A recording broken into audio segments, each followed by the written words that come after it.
All righty then. Yes. Welcome, Paradigm Shifters. Woohoo! We are January 19th, 2021. Yeah, let's take a deep breath into this moment and this day.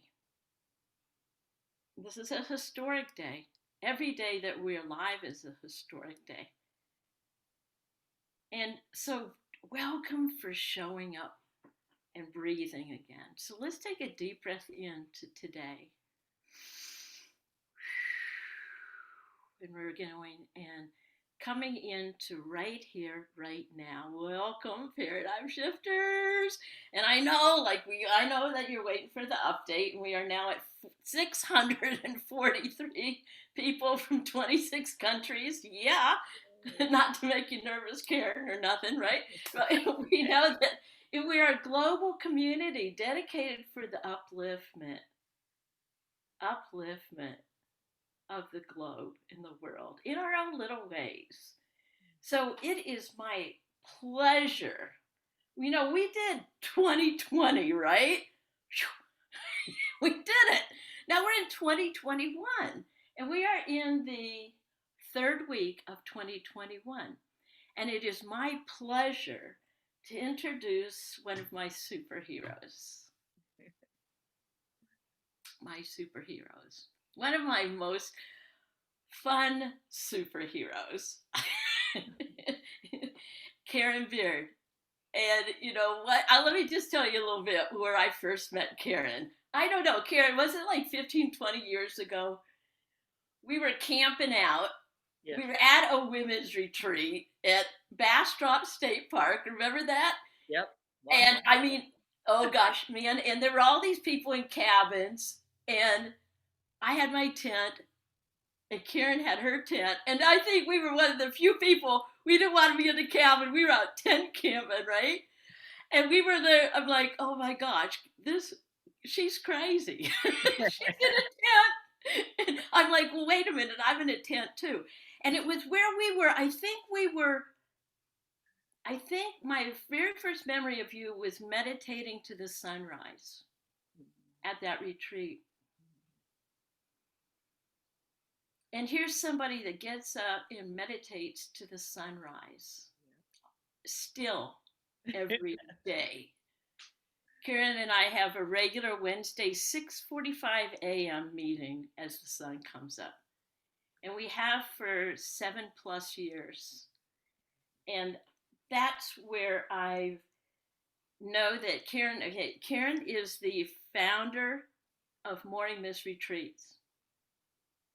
Karen and I have done retreats together in person in her beautiful, beautiful home where she manifested a tea house where she meditates. She manifested the love of her life. She's manifested so much. And we're going to be talking a little bit about that. But if I was going to choose a couple words to describe Karen and introduce you to her, I would say think of the most resilient person that you've ever met. Think of the one who has courage to keep going in the face of crazies. And also think of love. One of the most loving person that you know because she has a passion. So with that, I want to introduce you to Karen Beard. And she's going to tell us a little of her experience, strength, and hope. And in her journey with her mother and where it's led her to where she is now, as in, we totally see it, award-winning author and bestseller. Right. Oh, all right. Hi, Karen. Thank you so much for being here. Thank you, Judy. Thank you so much for that kind introduction. I appreciate it.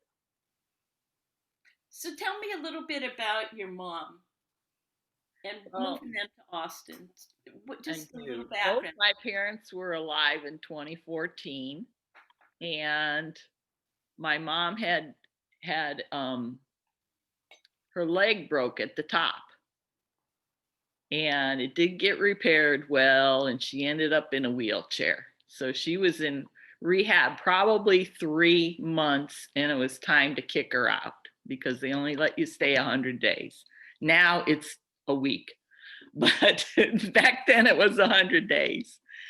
And we knew Dad couldn't take care of her. He couldn't even take care of himself. She couldn't take care of him, and they had to go into assisted living or into somebody's home. None of us wanted to take care of both of them because we knew they would be a handful. So they were living in Dallas at the time, and I talked my brothers into moving to Austin. I was the only one in Austin, but I felt spiritually equipped to handle it.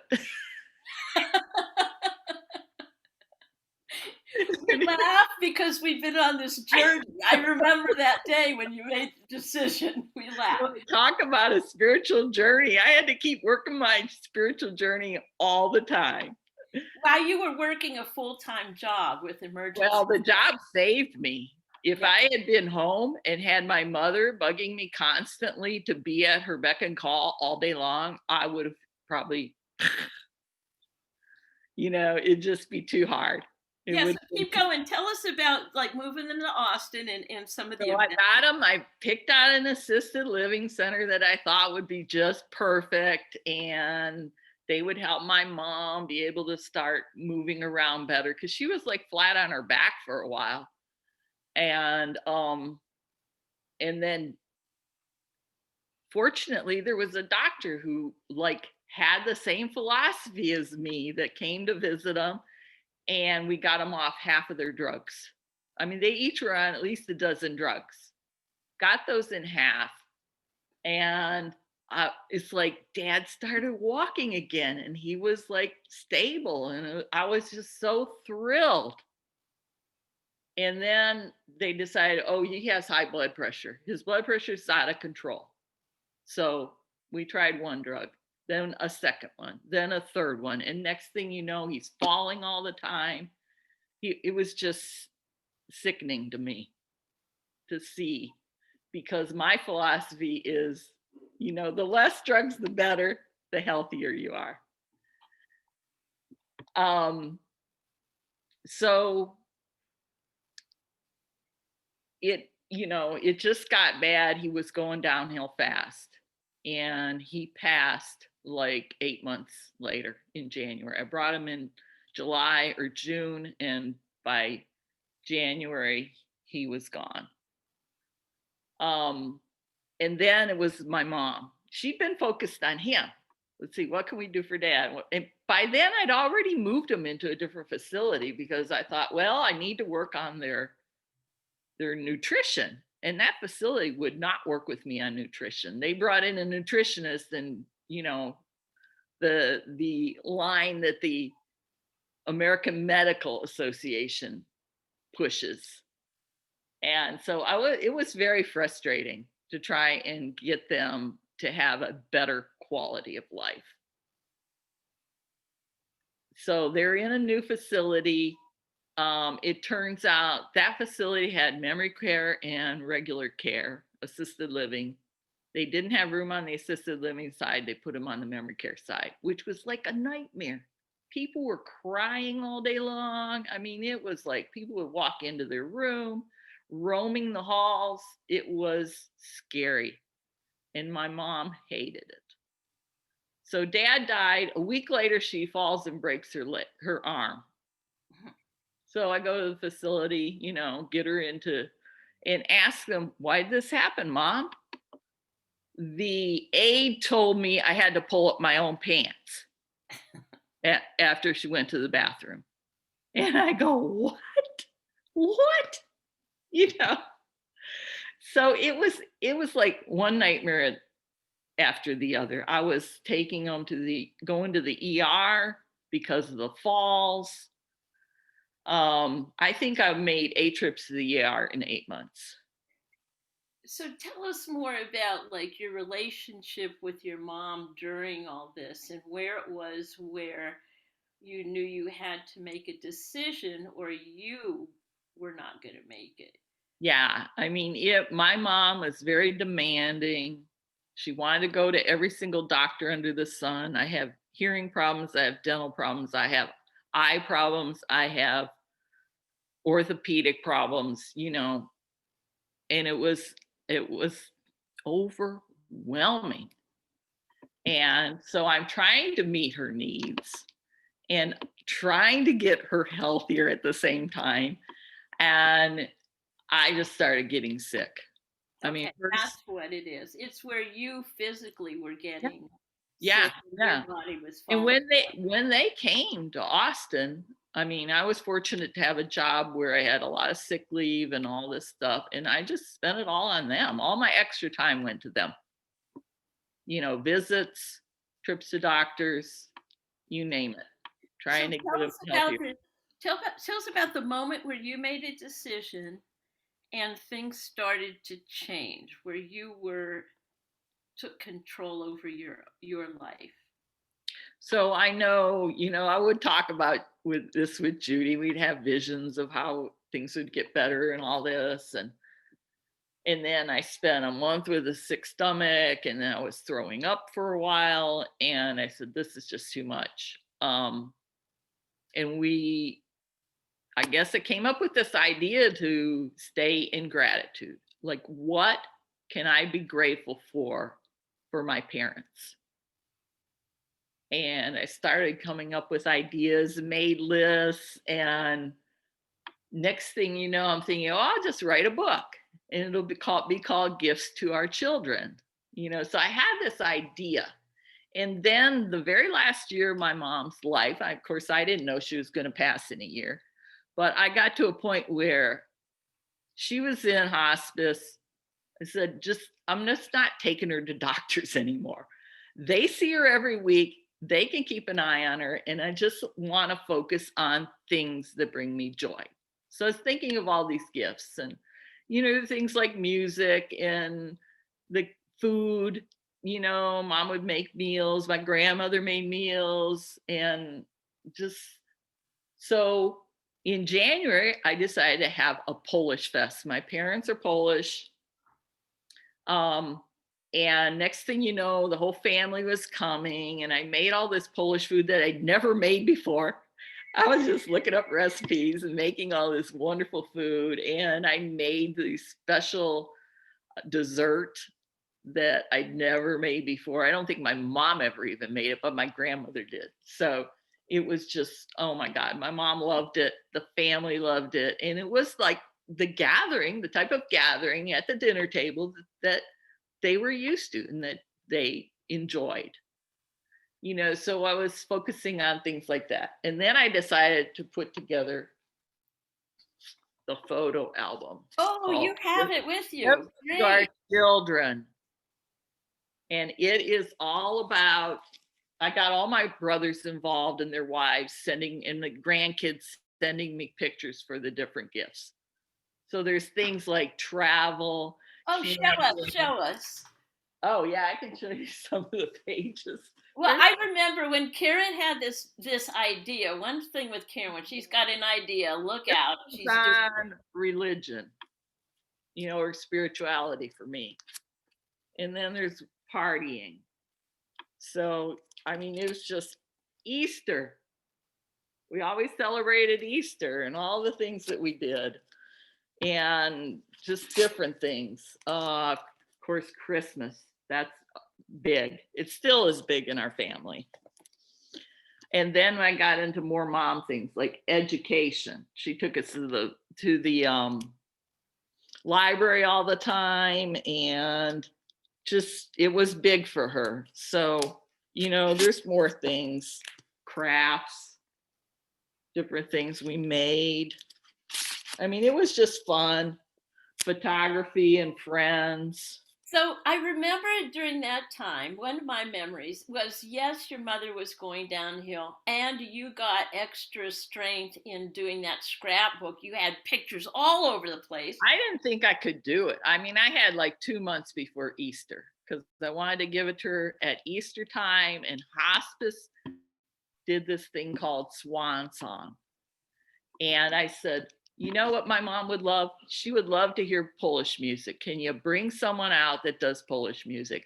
And the family was always gathering at Easter at, at Inks Lake State Park. And so I thought, this is a perfect time. So I did the photo album. My cousin came to visit me in February and she was helping me get everything going on it. She's very creative. And I ended up doing it myself. I mean, I was working, I was so energized. I was like working on it every night, getting all these pictures, getting them printed, putting them in the different ways and doing the scrapbooking. It was just amazing. And So then, I'm gonna like put a pause here. Do you see yeah. where this is focus? Where you put your focus on, you expand. And as Karen was getting healthier and healthier and doing that, Mhm. her mom felt that energy. And see, I was witness to this whole thing for 7 years. Yeah. And so like Karen, we would meet and like, okay, how's that photo album coming? And she would find, oh wow, I remember this. Oh wow, I remember that. I'm not talking about Karen's mom, but I'm talking about Karen's energy rising. So take us to that moment because Jody, my son, and I, we were witness to this moment in Inks Lake. We were invited for Easter to actually watch this celebration Yeah, unfold. Judy came so she could take pictures. And so the whole family was there. We put a Polish flag and an American flag on the car so that, because we called my mom the Queen Mother. She was born the same year as the Queen of England. So, oh my God, she just loved it. She loved it. And she saw that Polish flag and she says, there's supposed to be an eagle on that flag. And I looked it up and I go, yeah, it could be either way. It could be with an eagle or without an eagle, but she remembered And things. this is when Karen's mom was in.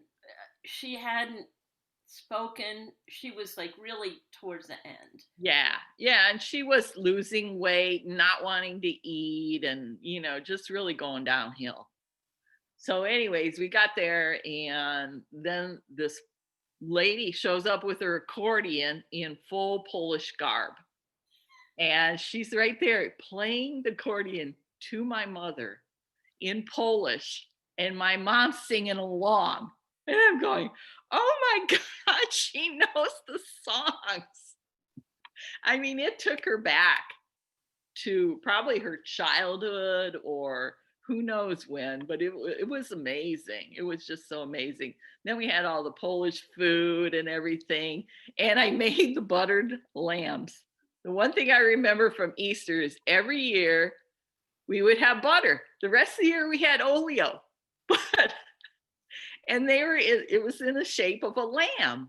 And I go, oh my God, I've got to do the Polish lambs, the buttered lambs. So I looked up online and found a mold and made it. I ordered it, and it was so small that I had to make 7 of them to have enough butter. And I was showing the family, and my mom was like freaking out. She just loved all that stuff. Well, So one of the things that I knew there was the scrapbook was at that little Easter celebration, yeah, and Karen was showing not only her mother the scrapbook for the first time, but her brothers as well, and the whole family, the grandkids. And it was like, just like I was like back here going, wow, this is transforming this entire family because Karen took an idea, put it into action, had it there physically, that entire family transformed. So think about that, you guys. Where in your life have you had an idea, acted on it, and boom, it not only transformed you, but the entire family? Okay, Karen, I didn't mean to interrupt, but there's some okay. really specific points that I wanted to point out here. So keep going on because we haven't gotten to the book yet, but this is like the background. Go ahead. So go I ahead. I appreciate you saying that because it's definitely transformed me, and it's helped me heal having to deal with my mother for 5 years and all her antics. and all of her demands and everything. So I'm, now I'm just focusing on the gifts. I'm writing the book about the gifts, and it's expanded from these tangible things into these intangible things like faith and courage and release. I've been releasing all of her stuff, and it's just amazing. I just get these amazing downloads of information and ideas while I'm writing, and I just feel in that real spiritual space. And the Your mother passed in at Christmas then, right? yeah, yeah. And Okay. the spin I put on the book is our ancestors came here from Poland in the late 1800s with these dreams of this wonderful life in America because they had been suppressed and they had other countries occupying them. They weren't able to practice their religion or their language or, so many of these Polish traditions. So when they came, they would create these Polish communities, and like my great grandparents never learned to speak English because they didn't have to. They were in a Polish community. Everybody spoke Polish. And they came with all these dreams and these traditions, which came down to us. So each chapter I talk about the ancestors and how they had this dream and how they had this idea and how it's been brought down through the generations. um, it's just been a wonderful experience, and it's neat to have to feel that connection and to feel the connection to the diversity in America, because everybody came here from somewhere else except for the Native Americans, and it's like we have this awesome diversity. One of my chapters is even on cultural diversity, that gift. And it's just wonderful to have to feel that connection to everyone and to know how great our nation is because of it. So I love it. I love knowing the background story and knowing that gifts to our children, how the dreams of our ancestors manifest in our lives right here, right now in 2021. So if you were going to just off the cuff, like, what do you feel is a gift that, say, everybody in paradigm shifters, right? We're all from all over the globe in here. Mhm. What is a gift that you've gotten in like your last chapter that you every time we come together Wednesday you go, oh, I wrote another chapter. And I know our country and everything's been so up and down and up and down and insane. What is a gift that tell us more about that. If I was going to ask you that question, what would you be pulling out of your writing or your future writings? Because I know that, well, go ahead. I don't know. Tell me where your mind is now with this. Yeah, so one of the most important gifts to me is faith, having a belief in God. And they came because they were unable to practice their faith. And they came to America so they could, because America allows people to practice their faith no matter what it is. So, and of course, I they came as Catholics. I don't follow the Catholic religion anymore, but I have a very strong sense of faith and spirituality. And that's, to me, that is so important. And it allows me to get through things, like taking care of my parents. I can always go back to my spiritual roots and transform the way I'm seeing things and go into gratitude for all the gifts. So, and I think that's something that all paradigm shifters can use. When you're in that negative spot, just start looking for things you can be grateful for.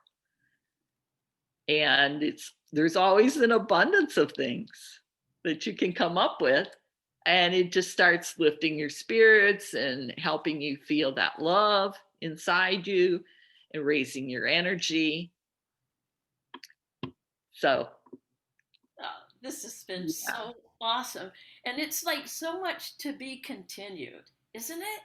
Hmm. It's almost like it's just starting now. And we could look at it as an ending, or we can look at it as a new beginning. So Or I'd like to talk about my future dream. yes, go ahead. You How guys. that's related. So the ancestors had this courage to come here, cross the ocean, and come to America. Well, my dream is to cross the ocean and live in Hawaii. And I take that courage that the ancestors had to make that crossing and realize, hey, if they can do it, I can do it. I can, leave Texas and move to Hawaii and start a new life in a new place, in a new culture, and thrive. Oh, aloha.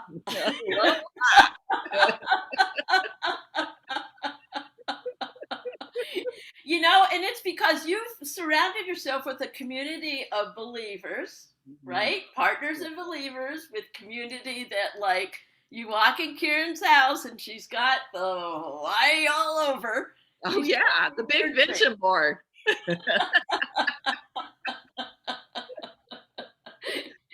Oh my gosh, thank you so much. And what we're going to do now is like, we're going to, Karen, what would you love to, you just said it, but go ahead and say it again. What would you love us as a community of paradigm shifters? Well, first of all, thank you so much for telling us the background.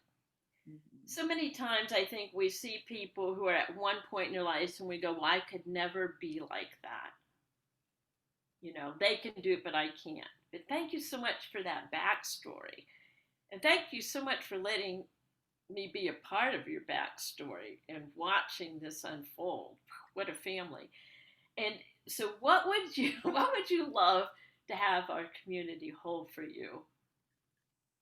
I would love for them to hold the vision of me living in Hawaii in a beautiful home, being able to see the ocean and the mountains, and it's full of vegetation of things like trees that have fruit on it and gardens and things we can eat. Okay, you ready? Yay! Okay. Whoosh! And so it is. Thank you so much. Can you feel it? All right. Well, thank you so much. And I'm going to end this section. And knowing that whatever it is, it's January 19th, 2021, we have a new beginning in so many different ways. And I'm so appreciative. I can't wait for, well, I can wait. Let's just stay right here, right now, and appreciate who we are. So go like this. Give yourself this big energetic hug. Look what I found, you guys. Can you see this? Yeah, a ring. Yeah, it's a hug ring. You see it? It's a hug ring. Oh, it's a hug ring. I love my doodads, right? Well, it was like I was like so yearning for a physical hug, and I'm like, God, I know we can't. And so, what is the next best thing? So God sent me a hug ring. So right there, this is a hug ring to all of you. So dream big, dream bold, accomplish brilliantly. Remember, let's start right here and have a brand new ending. Thank you so much, Karen and Paradigm Shifters, and we'll see you for another special surprise. Thank Oh, look at you. that. Yeah. Thank you, y'all.